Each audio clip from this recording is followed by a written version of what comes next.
Ayun, good day sa lahat, no? So, meron tayong bagong item dito na fresh na fresh. So, dumating lang to kanina, siguro mga 10 minutes ago. So, ayun, mabilisang ulit na review tungkol dito sa isang item na to or tinatawag nila na top box. So, isa tong brand ng SEC. Pangalan niya ay Black Ops Crossfire.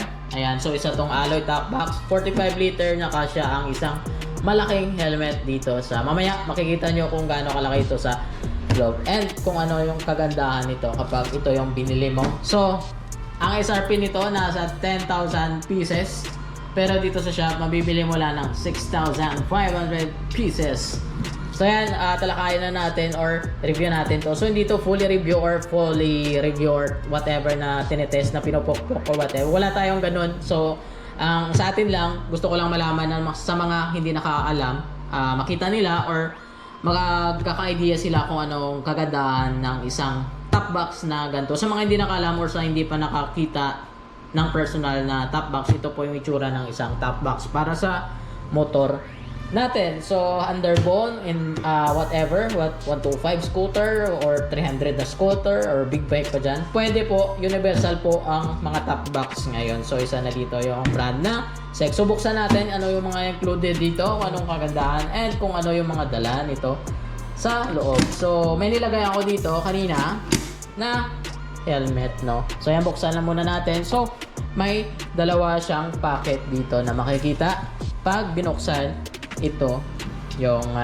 top box na ito. So meron siyang parang hard plastic dito na nagsisealed para hindi mo pasukan ng tubig. And then doon sa upper body niya meron siyang parang goma dito. Siguro ito nagsisealed, naglalak ng seal dito para hindi siya mapasukan ng tubig. Or kahit nagbabagyo pa, sabi ng SEC, hindi siya mapapasukan ng tubig. So may mga files ka na importante, pwede mo doon nilagay mga IDs mo or papeles sa motor or whatever. So ito, tignan nyo yung sa loob nito. Itaas lang natin yung camera natin para makita nyo talaga kung gaano kaganda ang isang top box na ito. So ayan, check natin kung gaano kalaki yung kanyang loob. So yung helmet na to ay SEC Revolt version 3 XL na size, modular type na may spoiler sa likod. Tignan nyo, napakalaking helmet na to.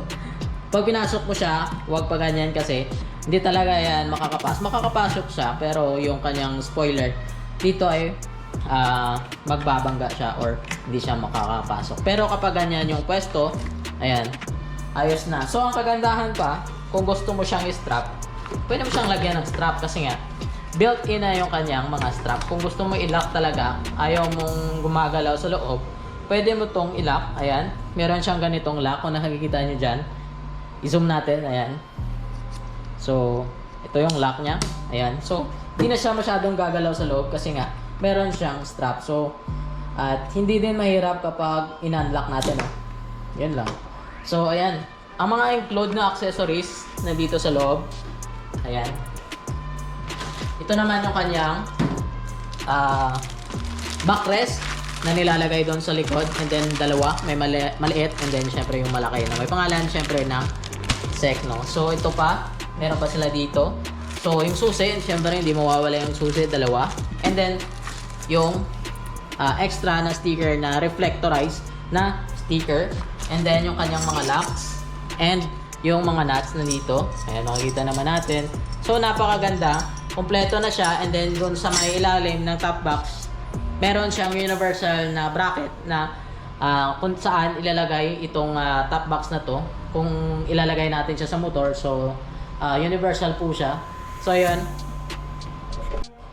nag-change na tayo ng baterya ng GoPro natin. So continue natin. So pwede itong i-remove yung kanyang mga parang leader type dito na sapin or whatever na tawag dito. Pwede siyang i-remove, ayan. So madali, hindi siya nakadikit or something na may lock, pero may mga parang lock dito siya para hindi siya masyadong gumalaw, no? Kung gusto mong ilagay itong parang sapin dito. So meron siyang strap again kung gusto mong gamitin, and then meron siyang pocket dito, and then hindi ka mag-worry na kahit umulan or saan ka pa pumunta or mabasa o whatever. So pwede mo siyang gawing Sa mga hindi nakaalam, pwede mo itong gawing cool box o whatever, lagyan mo ng Red Horse dyan or ice, or pumunta kayo sa beach, remove mo lang to, kunin mo lang to, and then nakasealed pa rin siya, so hindi siya sisingaw kasi nga may goma dito. Yun lang siguro matatalakay natin, so huwag na natin patagalin yung video natin. So kasya yung ulitin ko, kasya yung XL modular type, XL na ayan ang nakalagay. Revolt V3 po ito ng SEC. Ayan. So, close natin para makita nyo. Ayan. Sa mga hindi nakaalam. Tapos, lock natin siya. So, yan. Siguro yan ang matatalakay natin sa video natin. So, see you again in another video. Merong dumating na helmet. So, see you sa next video natin. Peace!